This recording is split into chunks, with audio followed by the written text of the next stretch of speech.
Hello and welcome to Brijbala education YouTube channel. Students, आज के इस एजुकेशनल लेक्चर में हम डिस्कस करेंगे class 9 science chapter the fundamental unit of life को। स्टूडेंट्स, ये इस चैप्टर का पार्ट 2 वीडियो है। अगर आपने पार्ट 1 अब तक नहीं देखा है तो उसका लिंक आपको वीडियो के डिस्क्रिप्शन में मिल जाएगा और इसके इस पार्ट में हम इस लेसन को कंप्लीट डिस्कशन कर देंगे। तो चलिए स्टूडेंट्स, शुरू करते हैं। हमारा जो टॉपिक जहाँ से हमने छोड़ा था वो है न्यूक्लियस। अगला जो पार्ट हमें डिस्कस करना है, देखिए हमने प्लाज्मा मेम्ब्रेन डिस्कस कर लिया, सेल वॉल के बारे में हमने पढ़ लिया। अब अगला हमारा जो टर्न आता है वो न्यूक्लियस का आता है। जब हमने अनियन पील की टेम्परेरी माउंट को माइक्रोस्कोप के नीचे ऑब्जर्व किया था तो हमने देखा था कि आयोडीन सॉल्यूशन का जो कलर है वो अलग अलग पार्ट्स पे अलग अलग आया था। जैसे कि साइटोप्लाज्म के ऊपर स्टेनिंग जो होती है, कलर जो आता है वो बहुत हल्का आता है। प्लाज्मा मेम्ब्रेन के ऊपर कलर जो आता है वो हल्का सा ज़्यादा गाढ़ा आता है साइटोप्लाज्म के मुकाबले। और सबसे ज़्यादा स्टेन जो पार्ट होता है उस पार्ट को क्या कहा जाता है? न्यूक्लियस कहा जाता है। एनिमल सेल्स में, ह्यूमन चीक सेल्स में हर सेल के सेंटर में एक डार्क स्टेन्ड पार्ट था, एक ऐसा पार्ट था जिसके ऊपर सबसे ज़्यादा कलर आया था। उसी पार्ट को क्या कहा जाता है? न्यूक्लियस कहा जाता है। यानी जितनी भी टेम्परेरी माउंट्स हमने स्टडी की हैं अब तक, उनमें जो सबसे ज़्यादा कलरफुल दिखने वाला पार्ट है, सबसे ज़्यादा आसानी से प्रोमिनेंटली दिखने वाला जो पार्ट है, उसको हम क्या कहेंगे? न्यूक्लियस कहेंगे। ठीक है। अलग अलग जो रीजन्स हैं सेल्स के, उनके केमिकल कंपोजिशन अलग होने की वजह से उनके कलर भी अलग अलग होते हैं। कोई ज़्यादा कलर एब्जॉर्ब करता है, कोई कम कलर एब्जॉर्ब करता है। इस तरह के एक्सपेरिमेंट्स में हम आयोडीन सॉल्यूशन के अलावा सैफरनिन या मिथाइलिन ब्लू का भी यूज़ कर सकते हैं। और इन तीनों सॉल्यूशंस का एक ही काम होता है, सेल को डाई करना, सेल को कलर करना। उसके बाद इसने देखिए क्या कहा है, हमें क्या करना है, यहाँ पे एक ग्लास स्लाइड लेनी है, उसके ऊपर थोड़ा सा पानी रखना है और एक आइसक्रीम स्पून की हेल्प से हमें चीक सेल्स को निकालना है अंदर की तरफ से। उसके बाद उन चीक सेल्स को ग्लास स्लाइड पे रख देना है और उसके ऊपर एक कवर स्लिप रख देनी है। कवर स्लिप क्या होती है मैं आपको पहले बता चुका हूँ। उसके कवर स्लिप रखने से पहले हमें उन चीक सेल्स के ऊपर मिथाइलिन ब्लू की कुछ ड्रॉप्स डालनी है। ठीक है, एक ड्रॉप डालनी है। उसके बाद कवर स्लिप रख के टेम्परेरी माउंट तैयार करके उसको माइक्रोस्कोप के नीचे हम उसको ऑब्जर्व करेंगे और ऑब्जर्व करेंगे तो उन चीक सेल्स के सेंट्रल पार्ट में, हर सेल के सेंटर पार्ट में सबसे डार्कली स्टेन्ड जो पार्ट होगा उसको हम क्या कहेंगे? न्यूक्लियस कहेंगे। ठीक है। न्यूक्लियस जो होता है उसके पास एक डबल लेयर्ड मेम्ब्रेन होती है। ध्यान रखिए, न्यूक्लियर मेम्ब्रेन डबल लेयर्ड होती है।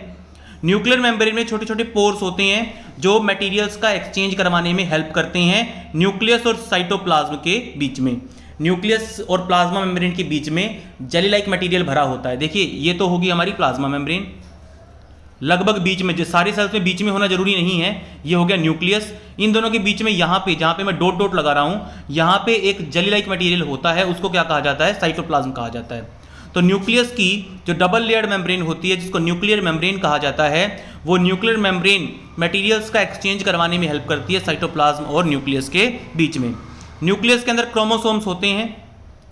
क्रोमोसोम्स रोड शेप के स्ट्रक्चर्स होते हैं। रोड शेप का मतलब आप समझ ही गए होंगे, डंडे की शेप की, स्टिक के शेप की स्ट्रक्चर्स होती हैं क्रोमोसोम्स, जो कि न्यूक्लियस के अंदर पाई जाती हैं। लेकिन ये क्रोमोसोम्स सिर्फ तभी प्रेजेंट होते हैं न्यूक्लियस में जब नया सेल जन्म लेने वाला होता है, when the cell is about to divide and give birth to a new cell. Chromosomes के अंदर इनहेरिटेंस की इंफॉर्मेशन होती है। इनहेरिटेंस की इंफॉर्मेशन का मतलब पेरेंट्स के कैरेक्टर को अगली जनरेशन में पास करने के लिए जो इंफॉर्मेशन चाहिए होती है वो क्रोमोसोम्स के अंदर होती है।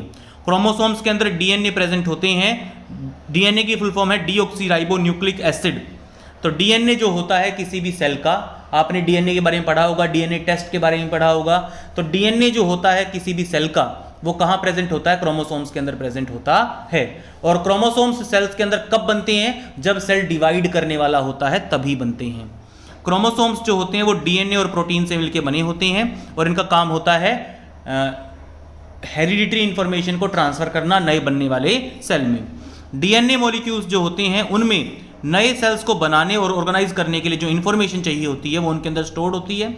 डीएनए के अंदर जीन्स प्रेजेंट होते हैं। देखिए मैं आपको दोबारा बताता हूं, जीन्स मिलके बनाते हैं डीएनए को, और डीएनए जो होता है हमारा वो मिलके बनाता है हमारे क्रोमोसोम्स को। ठीक है स्टूडेंट्स, तो यूनिट ऑफ इनहेरिटेंस क्या होगी? हमारी genes. Unit of inheritance is genes. Genes constitute DNA and DNA constitute chromosomes. DNA और प्रोटीन होता है क्रोमोसोम्स के अंदर। आगे देखिए आगे क्या होता है। आगे हम बात करते हैं क्रोमेटिन मटेरियल की। शुरू में जब सेल डिवाइड करने वाला नहीं होता है तो शुरू में उसके पास थ्रेड लाइक स्ट्रक्चर्स, इस तरह की स्ट्रक्चर्स प्रेजेंट होती हैं, एक दूसरे के अंदर उलझे हुए थ्रेड्स प्रेजेंट होते हैं। इनको कहा जाता है क्रोमेटिन या फिर क्रोमेटिन मटेरियल। और जब सेल डिवाइड करने वाला होता है, जब सेल नए सेल को जन्म देने वाला होता है, तो ये जो क्रोमेटिन मटेरियल है, जो थ्रेड लाइक मटेरियल, ये कंडेंस हो जाता है, इकट्ठा हो जाता है। और क्या बन जाता है, इससे क्या बन जाता है, एक रोड लाइक स्ट्रक्चर बन जाती है। और उस रोड लाइक स्ट्रक्चर को हम क्या बोलते हैं, क्रोमोसोम्स। तो शुरू में क्या होता है, क्रोमेटिन होता है, वो क्रोमेटिन कंडेंस होकर क्या बना लेता है, क्रोमोसोम बना लेता है। और ये जो ट्रांजिशन है क्रोमेटिन से क्रोमोसोम का, ये तब होता है जब सेल डिवीजन के लिए खुद को तैयार कर रहा होता है। तो क्रोमेटिन का आपका मतलब समझ में आ गया, क्रोमोसोम्स का मतलब समझ में आ गया होगा, डीएनए क्या होते हैं, जीन्स क्या होते हैं, क्रोमोसोम्स क्या होते हैं, वो सारा आपको बता दिया गया है। आगे तो न्यूक्लियस का पहला फंक्शन तो हो गया हेरिडिटरी इंफॉर्मेशन को कन्वे करना नेक्स्ट सेल में।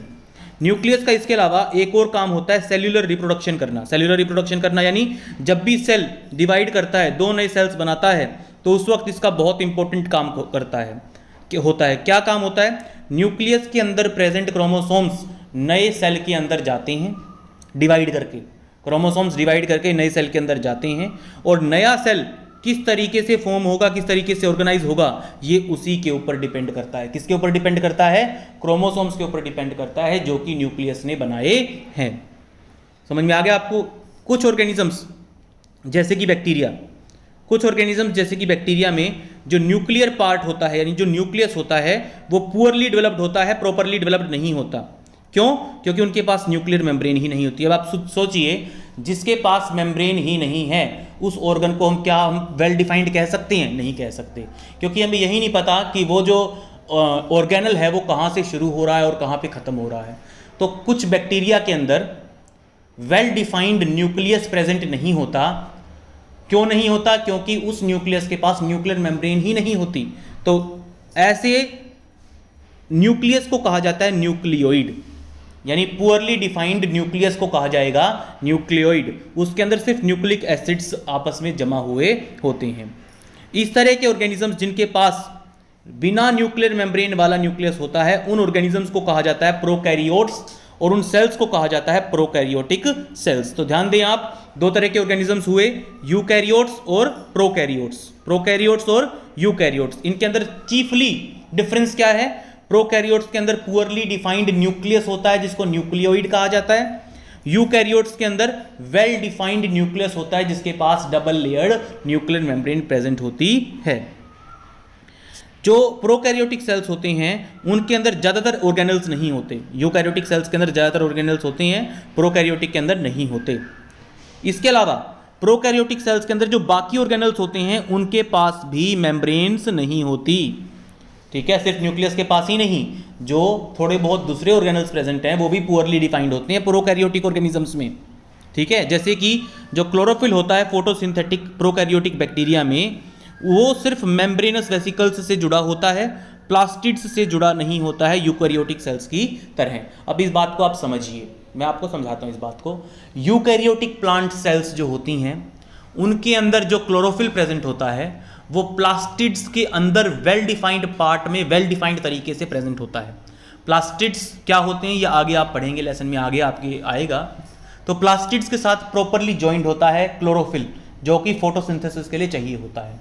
लेकिन कुछ बैक्टीरिया होते हैं जो फोटोसिंथेसिस करते हैं, उनको कहा जाता है फोटोसिंथेटिक प्रोकैरियोटिक बैक्टीरिया। इन बैक्टीरिया के अंदर जो क्लोरोफिल होता है वो पुअरली ऑर्गेनाइज्ड होता है, मेम्ब्रेनस वेसिकल्स की तरह प्रेजेंट होता है, बैग लाइक स्ट्रक्चर्स की तरह प्रेजेंट होता है, वेल डिफाइंड रीजन में प्रेजेंट नहीं होता। तो ये था न्यूक्लियस के बारे में। इसके अलावा न्यूक्लियस जो होता है वो control centre of the activities of the cell भी होता है, यानी सेल के अंदर होने वाली जितनी भी एक्टिविटीज होती हैं वो सारी न्यूक्लियस ही कंट्रोल करता है। यहाँ पे आपको डायग्राम में दिखा रखा है एक प्रोकैरियोटिक सेल में। ठीक है, प्रोकैरियोटिक सेल दिखा रखा है। ज़्यादातर प्रोकैरियोटिक सेल्स के पास सेल वॉल भी होती हैं। आगे आता है साइटोप्लाज्म। साइटोप्लाज्म क्या होता है इसके बारे में हल्का फुल्का मैं आपको पहले ही बता चुका हूँ। जब हमने अनियन पील को ऑब्जर्व किया था या ह्यूमन चीक सेल्स को ऑब्जर्व किया था, तो एक बहुत बड़ा पोर्शन था सेल का जो सेल मेम्ब्रेन और न्यूक्लियस के बीच में प्रेजेंट था, और इसके ऊपर स्टेन बहुत कम आया था। इस रीजन को कहा जाता है साइटोप्लाज्म। साइटोप्लाज्म फ्लूइड कंटेंट होता है प्लाज्मा मेम्ब्रेन और न्यूक्लियर मेम्ब्रेन के बीच में। साइटोप्लाज्म के अंदर बहुत सारे छोटे छोटे पार्ट्स प्रेजेंट होते हैं जिनके अलग अलग फंक्शंस होते हैं, उनको कहा जाता है सेल ऑर्गेनल्स। हर एक ऑर्गेनल का अपना एक स्पेसिफिक काम, अपना एक स्पेसिफिक फंक्शन होता है। ज़्यादातर सेल ऑर्गेनल्स के पास मेम्ब्रेन्स होती हैं यूकैरियोटिक सेल्स में, लेकिन प्रोकैरियोटिक सेल्स में वेल डिफाइंड न्यूक्लियस या वेल डिफाइंड मेम्ब्रेन्स नहीं पाई जाती हैं। यानी प्रोकैरियोटिक सेल्स में जो ऑर्गेनल्स होते हैं उनके पास भी, और जो न्यूक्लियर रीजन होता है उसके पास भी मेम्ब्रेन नहीं होती, आउटर मेम्ब्रेन नहीं होती।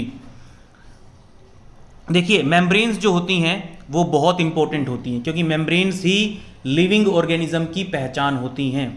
लिविंग ऑर्गेनिज्म की पहचान ही मेम्ब्रेन्स से होती है। जैसे कि वायरसेस के पास कोई मेम्ब्रेन नहीं होती, इसीलिए वो तब तक लिविंग ऑर्गेनिजम्स की कैरेक्टरिस्टिक शो नहीं कर सकते जब तक कि वो किसी लिविंग ऑर्गेनिज्म के अंदर दाखिल ना हो जाएं। देखिए वायरस जो होते हैं वो आज भी एक कॉज ऑफ कॉन्फ्लिक्ट हैं बायोलॉजिस्ट के बीच में। कुछ बायोलॉजिस्ट उनको लिविंग ऑर्गेनिज्म मानते हैं जबकि कुछ उनको लिविंग ऑर्गेनिज्म नहीं मानते। कारण क्या है? क्योंकि वायरस को क्रिस्टलाइज करके 1000 सालों तक स्टोर करके रखा जा सकता है। वो एक नॉन लिविंग की तरह बिहेव करेगा अगर उसको मैं स्टोर करके रख दूं तो। अगर उसके कॉन्टैक्ट में किसी लिविंग ऑर्गेनिज्म को ना नहीं दूं तो जो वायरस है वो नॉन लिविंग चीज़ की तरह पड़ा रहेगा, ना रिप्रोड्यूस करेगा, ना खाना खाएगा, ना सांसें लेगा, कोई भी लाइफ प्रोसेस नहीं करेगा वो। लेकिन जैसे ही वो वायरस किसी भी लिविंग ऑर्गेनिज्म के कांटेक्ट में आ जाएगा तो वो लिविंग बॉडी को इन्फेक्ट करके उसको अपना जो है उस ऑर्गेनिज्म को उसका होस्ट का काम करना पड़ेगा और वो वायरस लिविंग हो जाएगा। अब लिविंग बॉडी के कांटेक्ट में आने के बाद वो रिप्रोडक्शन भी करेगा, न्यूट्रिशन भी करेगा, बच्चे भी पैदा करेगा, सारे काम करेगा वो।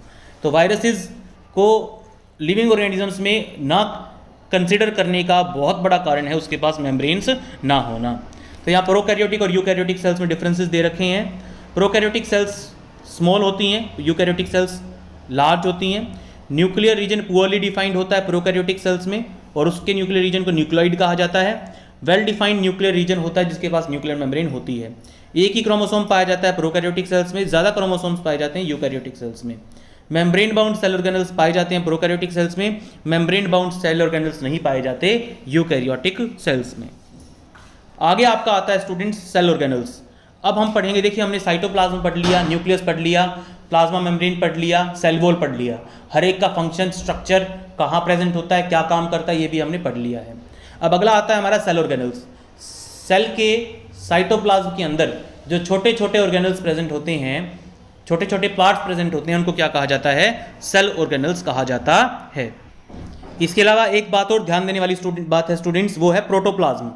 देखिए कई बार पूछ लिया जाता है कि प्रोटोप्लाज्म क्या होता है, तो मैं आपको बता देता हूँ। साइटोप्लाज्म और न्यूक्लियस को मिला के प्रोटोप्लाज्म कहा जाता है, living material of the cell. Plasma membrane के अंदर जो भी सामान होता है उस सारे सामान को प्रोटोप्लाज्म कह दिया जाता है ऑल टुगेदर। आगे बढ़ते हैं सेल ऑर्गेनल्स को।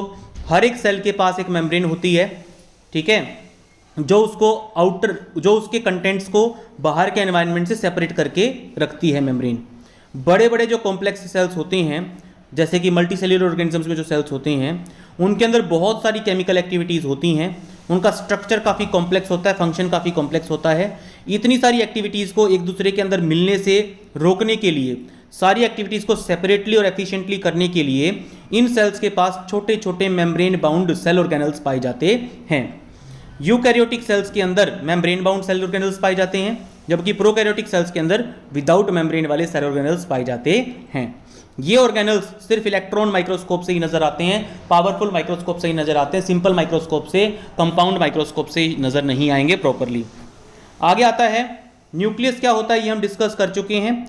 कुछ इंपॉर्टेंट एग्जांपल्स हैं सेल ऑर्गेनल्स के जो हम पढ़ेंगे 9th क्लास की इस चैप्टर में। एंडोप्लाज्मिक रेटिकुलम एक सेल ऑर्गेनल होता है, Golgi apparatus, lysosomes, mitochondria, plastids, ये सारे इंपॉर्टेंट होते हैं और सेल के इंपॉर्टेंट फंक्शंस को अंजाम देते हैं, अलग अलग कामों को अंजाम देते हैं। तो चलिए शुरू करते हैं हमारा पहला सेल ऑर्गेनल, जिसको कहते हैं हम एंडोप्लाज्मिक रेटिकुलम, या जिसको शॉर्ट फॉर्म में ER भी कहा जाता है। तो स्टूडेंट्स ER होता कैसा है? ER जो होता है वो एक बड़ा नेटवर्क होता है मेम्ब्रेन बाउंड ट्यूब्स का और शीट्स का। ट्यूब्स का और शीट्स का एक मेम्ब्रेन बाउंड पार्ट होता है जिसको क्या कहा जाता है? ER या एंडोप्लाज्मिक रेटिकुलम कहा जाता है। ये देखिए यहाँ पे ये दिखा रखा है, ये वाला जो पार्ट है सारा, ये वाला जो पार्ट है सारा, ये एंडोप्लाज्मिक रेटिकुलम है हमारा, ठीक है, जो कि शीट्स से और ट्यूब से मिलके बना हुआ है।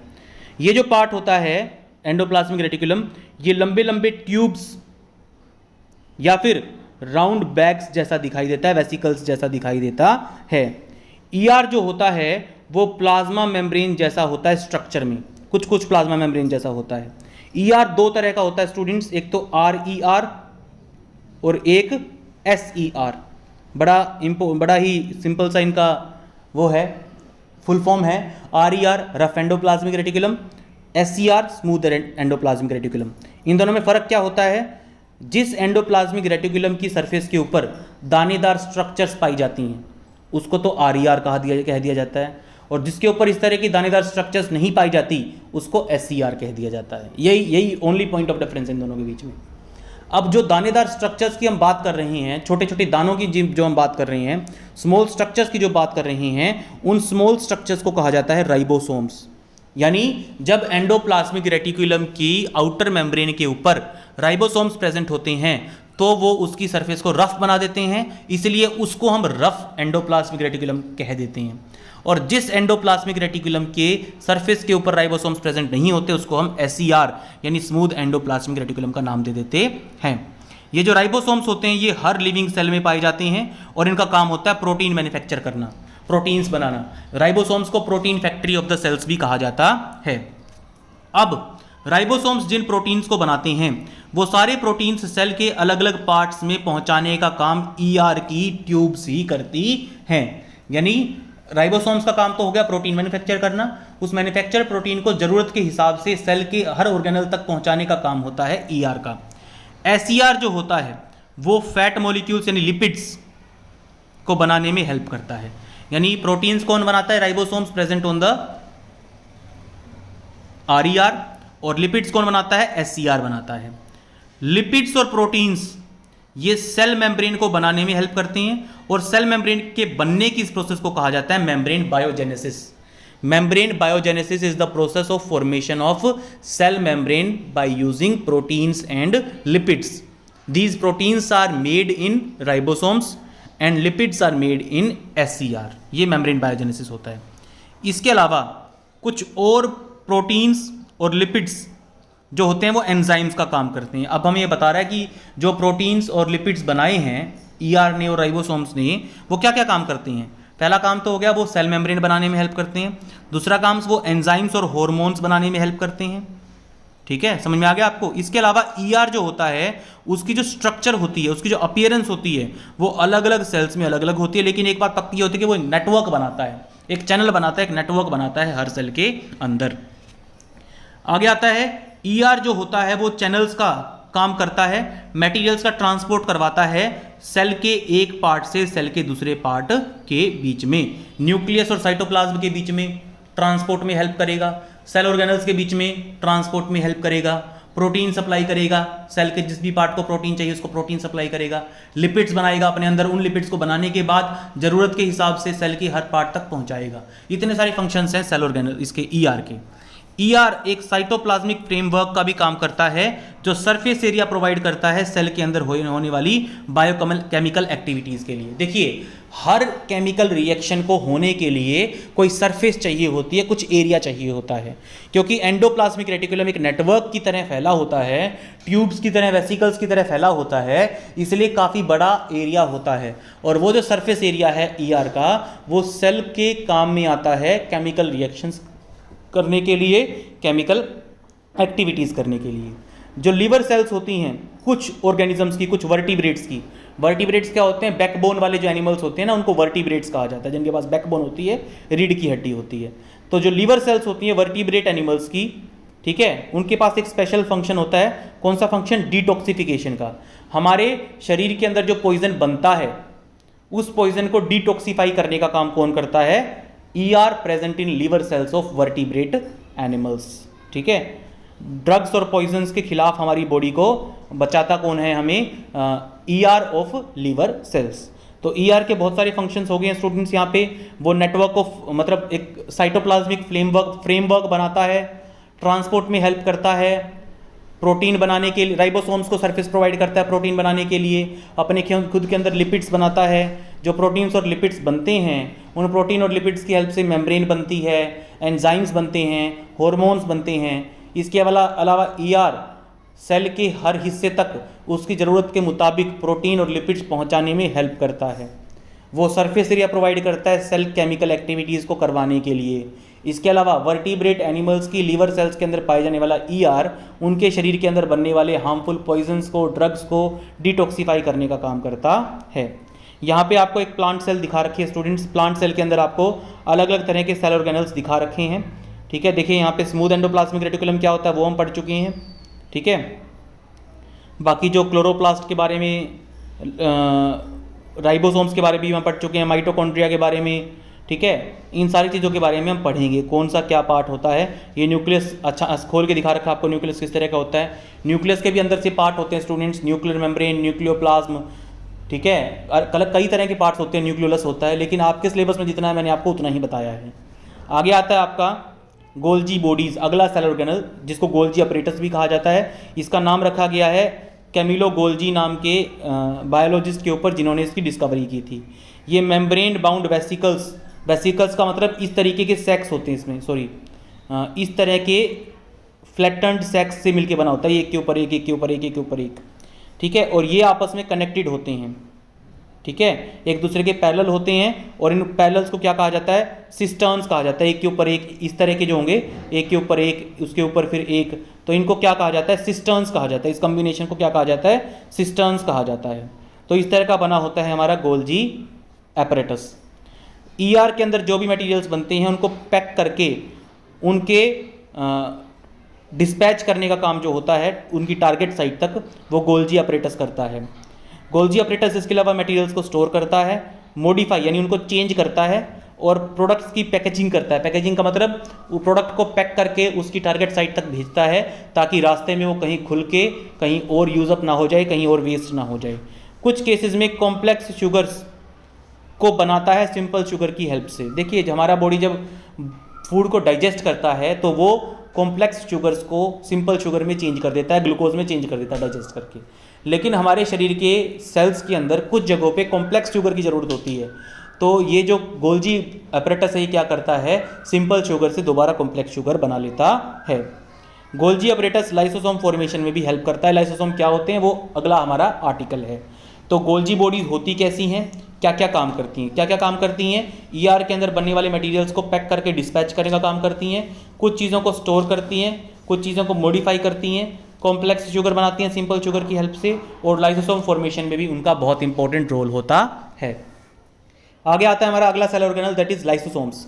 लाइसोसोम मेम्ब्रेन बाउंड सेक्स होते हैं। मतलब क्या होता है लाइसोसोम्स के अंदर, इस तरह की गुब्बारे होते हैं जिनके अंदर एक काफ़ी जो होता है एक फ्लूइड भरा होता है इनके अंदर। ठीक है, इनके अंदर डाइजेस्टिव एंजाइम्स भरे होते हैं इनके अंदर के फ्लूइड के अंदर।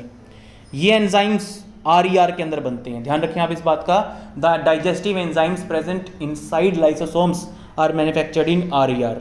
लाइसोसोम्स जो होते हैं वो एक तरीके का वेस्ट डिस्पोजल सिस्टम होते हैं। ये सेल को साफ रखते हैं। कैसे साफ रखते हैं, अगर सेल के अंदर कोई भी फॉरेन मटेरियल आ जाए, फॉरेन का मतलब ऐसा मटेरियल आ जाए जो कि नहीं चाहिए उसे, तो वो क्या करता है, उस मटेरियल को डाइजेस्ट करके बाहर निकाल देते हैं। मान लीजिए सेल के अंदर कोई ऐसा सेल ऑर्गेनल आ गया है, मतलब कोई सेल ऑर्गेनल खराब हो गया है, तो उस सेल ऑर्गेनल को भी लाइसोसोम क्या करेंगे, डाइजेस्ट करके सिंपल सब्सटेंस में चेंज करके उसको सेल से बाहर निकाल देंगे। ठीक है, इसके अलावा लाइसोसोम्स ये काम करते कैसे हैं, क्योंकि उनके पास पावरफुल डाइजेस्टिव एंजाइम्स होते हैं जो हर तरह के ऑर्गेनिक मटेरियल को ब्रेक करके सेल से बाहर निकाल सकता है। यानी अब तक हमने क्या पढ़ा है, लाइसोसोम्स डाइजेस्टिव एंजाइम से भरे हुए छोटे छोटे गुब्बारे होते हैं। सेल के अंदर अगर कोई अनवांटेड मटेरियल आ जाए या सेल का कोई ऑर्गेनल खराब हो जाए तो उसको सेल से बाहर निकालने का काम लाइसोसोम्स का होता है। इसके अलावा अगर सेल डैमेज हो जाए इस तरीके से कि रिपेयर करना नामुमकिन हो, तो उस सेल के लाइसोसोम्स बर्स्ट होके अपनी ही सेल को डाइजेस्ट करके पूरी सेल को ही तबाह करके शरीर से निकाल देते हैं। इसीलिए उनको suicide bags of the cell भी कहा जाता है, क्योंकि जिस सेल का ये एक पार्ट है ये अपनी ही पेरेंट सेल को तबाह कर देते हैं, डिस्ट्रॉय कर देते हैं जब वो नाकाम हो जाती है अपना काम करने में। इसीलिए इनको सुसाइड बैग्स भी कहा जाता है। आगे आता है आपका माइटोकॉन्ड्रिया। माइटोकॉन्ड्रिया को power house of the cell भी कहा जाता है। इसके पास भी डबल लेयर्ड मेम्ब्रेन होती है न्यूक्लियस की तरह। जो आउटर मेम्ब्रेन होती है वो हाईली पोरस होती है। देखिए इस तरह की होती है इसकी मेम्ब्रेन। एक तो मेम्ब्रेन ये होती है और जो अंदरूनी मेम्ब्रेन होती है वो डीपली फोल्डेड होती है इस तरीके की। देखिए ध्यान से देखिएगा, जो अंदरूनी मेम्ब्रेन होती है वो इस तरह की डीपली फोल्डेड मेम्ब्रेन होती है। जैसे ये बाहरी मेम्ब्रेन है और ये अंदरूनी मेम्ब्रेन है। अंदरूनी मेम्ब्रेन डीपली फोल्डेड होती है। डीपली फोल्डेड होने की वजह से उसके पास सरफेस एरिया ज़्यादा होता है। अंदर वाली देखिए सरफेस एरिया ज़्यादा है, जिसकी वजह से वो एटीपी जनरेटिंग केमिकल रिएक्शंस कर पाती है। अब ये एटीपी का मतलब क्या है? एटीपी का मतलब है एनर्जी। एनर्जी करेंसी होती है, सेल की एनर्जी करेंसी होती है एटीपी। जिस तरीके से हम पैसे को खर्च करते हैं रुपयों में, उसी तरीके से सेल एनर्जी को खर्च करता है एटीपी में। 2 ATP, 3 ATP, 19 ATP ऐसे खर्च करता है वो एनर्जी को। अलग अलग केमिकल एक्टिविटीज़ के लिए जो एनर्जी चाहिए होती है सेल को, वो माइटोकॉन्ड्रिया ही प्रोवाइड करता है। माइटोकॉन्ड्रिया के अंदर एटीपी मॉलिक्यूल्स प्रेजेंट होते हैं और इन्हीं एटीपी मॉलिक्यूल्स के अंदर एनर्जी स्टोर्ड होती है। एटीपी की फुल फॉर्म है एडिनोसिन ट्राइफॉस्फेट। एटीपी को एनर्जी करेंसी भी कहा जाता है। हमारी बॉडी एनर्जी को यूज़ करती है एटीपी के अंदर जो स्टोर की गई है। माइटोकॉन्ड्रिया काफ़ी स्ट्रेंज ऑर्गेनल्स होते हैं, अजीब होते हैं। क्यों? क्योंकि इनके पास अपना खुद का डीएनए और खुद के राइबोसोम्स होते हैं। यानी ये अपने माइटोकॉन्ड्रिया के पास खुद का डीएनए, अपना अलग से अपना डीएनए होता है और अलग से अपने राइबोसोम्स होते हैं। इसके अंदर के राइबोसोम्स इसके लिए प्रोटीन बनाने का काम करते हैं। आगे आता है आपका नेक्स्ट पार्ट आता है प्लास्टिड्स। प्लास्टिड्स जो होते हैं स्टूडेंट्स वो सिर्फ प्लांट सेल्स में ही पाए जाते हैं। प्लास्टिड्स दो तरह के होते हैं। क्रोमोप्लास्ट जो कलरफुल प्लास्टिड्स होते हैं, ठीक है, जैसे फूलों में जो प्लास्टिड्स होते हैं, फ्रूट्स की स्किन में जो प्लास्टिड्स होते हैं, फ्रूट्स के छिलके में, जैसे केले के छिलके में, सेब के छिलके में, आम के छिलके में जो प्लास्टिड्स होते हैं वो क्रोमोप्लास्ट होते हैं। फूलों की जो पंखुड़ियाँ होती हैं कलरफुल, उनके अंदर क्लोरोप्लास्ट पाए जाते हैं। ल्यूकोप्लास्ट ऐसे प्लास्टिड्स होते हैं जो या तो वाइट कलर के होते हैं या फिर कलरलेस होते हैं। क्रोमोप्लास्ट के अंदर कुछ क्रोमोप्लास्ट के अंदर ग्रीन कलर का पिगमेंट प्रेजेंट होता है, क्लोरोफिल। क्लोरोफिल प्रेजेंट होने की वजह से वो ग्रीन कलर के हो जाते हैं और ऐसे को कहा जाता है, ऐसे प्लास्टिड्स को कहा जाता है क्लोरोप्लास्ट। मैं आपको दोबारा बताता हूँ, ये प्लास्टिड्स हैं। प्लास्टिड्स दो तरह के होते हैं, क्रोमो और ल्यूको। जिन क्रोमोप्लास्ट के अंदर क्लोरोफिल प्रेजेंट होता है उनको कहा जाता है क्लोरोप्लास्ट। वो ग्रीन कलर के प्लास्टिड्स होते हैं। The green coloured chromoplasts which contain chlorophyll are called chloroplast. ठीक है, ग्रीन कलर के वो क्रोमोप्लास्ट जिनके अंदर क्लोरोफिल प्रेजेंट होता है उनको क्या कहा जाता है? क्लोरोप्लास्ट कहा जाता है। क्लोरोप्लास्ट फोटोसिंथेसिस में काम आते हैं। क्लोरोप्लास्ट जो होते हैं वो कुछ प्लांट्स में येलो या ऑरेंज पिगमेंट्स भी कंटेन करते हैं। ल्यूकोप्लास्ट की जहाँ तक बात है वो स्टार्च, ऑयल और प्रोटीन को स्टोर करने का काम करते हैं। क्लोरोप्लास्ट की जो अंदरूनी ऑर्गेनाइजेशन होती है उसमें क्या होती हैं? कई सारी मेम्ब्रेन्स होती हैं, कई सारी लेयर्स होती हैं और वो सारी लेयर एक मटेरियल प्रेजेंट होती है जिसको स्ट्रोमा कहा जाता है। एक ग्राउंड मटेरियल होता है, पिसा हुआ सा मटेरियल होता है, पाउडरी सा सब्सटेंस होता है, उसके अंदर बहुत सारी लेयर्स प्रेजेंट होती हैं। ठीक है, ये जो प्लास्टिड्स होता है वो एक तरीके से माइटोकॉन्ड्रिया सिमिलर है। किस तरीके से? इसके पास भी अपने खुद के डीएनए और राइबोसोम्स होते हैं। तो अगर आपसे पेपर में क्वेश्चन पूछा जाए कि नहीं ऐसे दो सेल ऑर्गेनल्स का नाम बताइए जिनके पास खुद का डीएनए और राइबोसोम्स होते हैं, तो आप लिखेंगे प्लास्टिड्स एंड माइटोकॉन्ड्रिया। आगे आता है आपका वैक्यूल्स। देखिए वैक्यूल्स जो होते हैं वो स्टोरेज सेक्स का काम करते हैं। वो सिर्फ खाली गुब्बारे होते हैं, इनके अंदर आप खुद कुछ भी स्टोर कर सकते हैं। वैक्यूल्स एनिमल सेल्स के अंदर छोटे छोटे वैक्यूल्स पाए जाते हैं कई सारे। प्लांट सेल के पास एक बड़ा लार्ज सेंट्रल वैक्यूल होता है।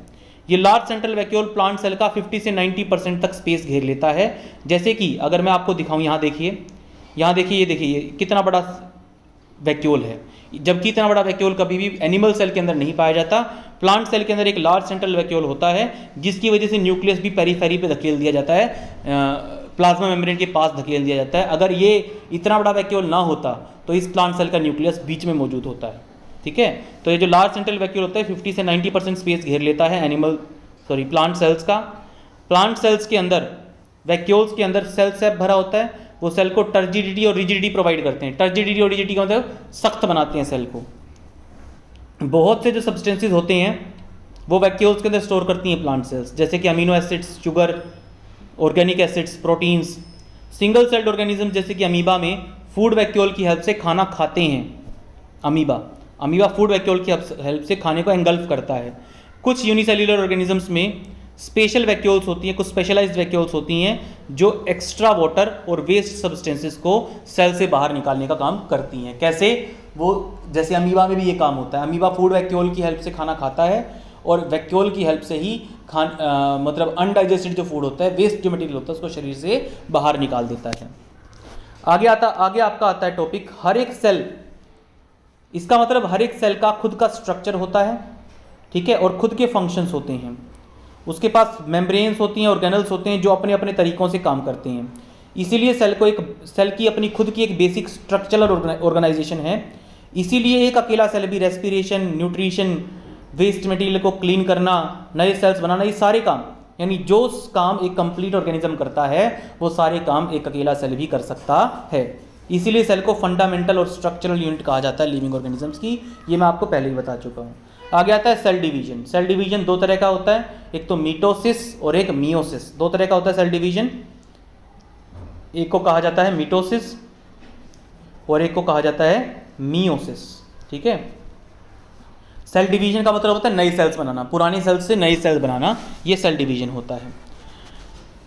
नए सेल्स बनाने पड़ते हैं ऑर्गेनिजम्स को ग्रो करने के लिए, पुराने और डेड सेल्स को रिप्लेस करने के लिए, इंजर्ड सेल्स को रिप्लेस करने के लिए और रिप्रोडक्शन के लिए, नए ऑर्गेनिज्म को पैदा करने के लिए, ठीक है।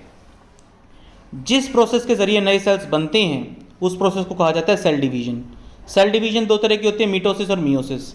जिस सेल डिवीजन में सेल्स बनाए जाते हैं ग्रोथ के लिए उसको कहा जाता है मीटोसिस।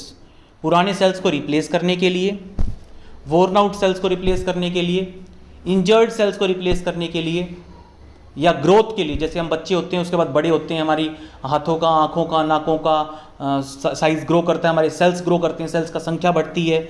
तो ग्रोथ के लिए जो सेल्स बनते हैं वो कौन सी प्रोसेस बनाते हैं? मीटोसिस। इस प्रोसेस में जो मदर सेल होता है वो दो एक जैसे दिखने वाले डॉटर सेल्स बनाता है। जैसे ये मदर सेल है और इसने क्या किया है, इस मदर सेल ने क्या किया है, दो एक जैसे दिखने वाले डॉटर सेल्स को जन्म दे दिया है। ये होता है हमारा मीटोसिस, ठीक है। जब एक अकेला सेल दो एक जैसे दिखने वाले डॉटर सेल्स को पैदा करता है तो उस प्रोसेस को कहा जाता है मीटोसिस। ध्यान दें आप इस बात पे। डॉटर सेल्स के पास सेम नंबर ऑफ क्रोमोसोम्स होते हैं मदर सेल के जितने ही। ये जो मीटोसिस होता है ये ग्रोथ और रिपेयर ऑफ सेल्स में काम आता है। तो इसके दो तीन पॉइंट्स हैं जो आप ध्यान देंगे। एक मदर सेल दो एक जैसे दिखने वाले डॉटर सेल्स बनाता है। मीटोसिस प्रोसेस ग्रोथ और रिप्लेसमेंट ऑफ ओल्ड सेल्स के लिए या इंजर्ड सेल्स के लिए काम में आता है। कुछ स्पेसिफिक सेल्स होते हैं रिप्रोडक्टिव ऑर्गन्स के अंदर पाए जाने वाले। जो मीटोसिस होता है ना वो हमारे शरीर के सारे ऑर्गन्स के अंदर ही होता है लगभग, लेकिन मियोसिस जो होता है वो हमारे रिप्रोडक्टिव ऑर्गन्स के अंदर होता है। रिप्रोडक्टिव ऑर्गन्स क्या होते हैं ये आप 8th क्लास में पढ़ के आए हैं। मेल्स के अंदर टेस्टस, फीमेल्स के अंदर ओवेरी। मैं आपको बता देता हूँ, ओवेरीज जब बनाती हैं ओवम और मेल्स के टेस्टस जब बनाते हैं स्पर्म, यानी गैमेट फॉर्मेशन जो होता है, मेल्स का मेल गैमेट बनाना, फीमेल्स का फीमेल गैमेट बनाना, ये गैमेट फॉर्मेशन की प्रोसेस को मियोसिस कहा जाता है, ठीक है। फर्टिलाइजेशन, यही गैमेट्स आपस में कंबाइन करके फर्टिलाइजेशन करते हैं और फर्टिलाइजेशन के बाद ही बच्चा तैयार होता है, ठीक है।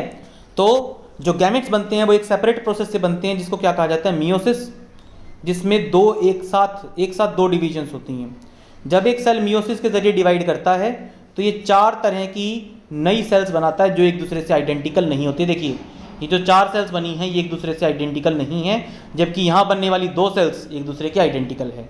यानी यहाँ पे ये 2 सेल बनाता है, यहाँ पे 4 तरह की सेल्स बना सकता है। ये बनाए या ना बनाए वो अलग बात है, 4 तरह की सेल्स बना सकता है और ज़रूरी नहीं है कि वो एक दूसरे से आइडेंटिकल हों। नए सेल्स जो होते हैं उनके अंदर हाफ नंबर ऑफ क्रोमोसोम्स होता है पेरेंट सेल के मुकाबले। यानी मदर सेल के पास जितना क्रोमोसोम्स होगा डॉटर सेल्स के पास उसका आधा क्रोमोसोम होगा, ठीक है। क्रोमोसोम आधे क्यों हो जाते हैं? क्रोमोसोम आधे क्यों हो जाते हैं ये आप 10th क्लास में पढ़ेंगे। वैसे तो क्रोमोसोम आधे इसलिए हो जाते हैं, ध्यान देखिए हम इस बात का, मेल गैमेट और फीमेल गैमेट आपस में कंबाइन करके जाइगोट बनाते हैं। अगर मेल गैमेट और फीमेल गैमेट में बराबर क्रोमोसोम्स हो जाएं बाकी सेल्स के बराबर क्रोमोसोम्स हो जाएं तो बच्चे के अंदर डबल क्रोमोसोम्स हो जाएंगे। आप देख रहे हैं, देखिए मान लीजिए मैं बताता हूँ आपको, ह्यूमंस के अंदर 46 क्रोमोसोम्स होते हैं, 23 पेयर्स, लेकिन जो गैमेट होता है हमारा, मेल्स के लिए स्पर्म और फीमेल के लिए ओवम, उसके पास 23, स्पर्म के पास भी 23 क्रोमोसोम्स होते हैं और ओवम के पास भी 23 क्रोमोसोम्स होते हैं। क्यों? ताकि जब ये दोनों जुड़ें तो जाइगोट के पास कितने हो जाएं? 46 हो जाएं। अब देखिए, मदर फादर का और बच्चे का क्रोमोसोम नंबर क्या है? सेम है। अगर गैमेट्स के अंदर भी बराबर क्रोमोसोम्स होने लग जाएं तो हर बच्चे के अंदर अपने पेरेंट्स के डबल क्रोमोसोम हो जाएगा, और अगर क्रोमोसोम डबल हो जाएगा तो वो बच्चा इंसानी बच्चा नहीं होगा। अगर कोई इंसान है तो उसके अंदर 46 क्रोमोसोम्स का होना ज़रूरी है, तभी वो होमो सैपियंस कहलाएगा, तभी वो इंसान कहलाएगा। ठीक है स्टूडेंट्स, तो ये था आपका chapter number 5, the fundamental unit of life. अगर आपको ये चैप्टर पसंद आया, वीडियो पसंद आया, तो प्लीज़ इस वीडियो को लाइक कीजिए, शेयर कीजिए, कमेंट में अपने व्यूज़ दीजिए, और इसके अलावा अगर आपने चैनल को अब तक सब्सक्राइब नहीं किया है तो चैनल को सब्सक्राइब करें और दबा दें नोटिफिकेशन बेल आइकन को, ताकि जैसे ही कोई नया वीडियो अपलोड हो आपकी क्लास का तुरंत नोटिफिकेशन पहुंचे आप तक। इसके अलावा स्टूडेंट्स, हम अलग अलग चैप्टर्स के वीडियोस और चैप्टर एक्सप्लेनेशंस, क्वेश्चन आंसर्स के डिस्कशन, सैम्पल पेपर्स लगातार बनाते रहते हैं। उनकी प्लेलिस्ट आपको इस वीडियो के डिस्क्रिप्शन में जल्द ही उपलब्ध करवा दी जाएगी, तो एक बार आप ज़रूर से ज़रूर वीडियो डिस्क्रिप्शन को चेक जरूर करें। Thank you everyone.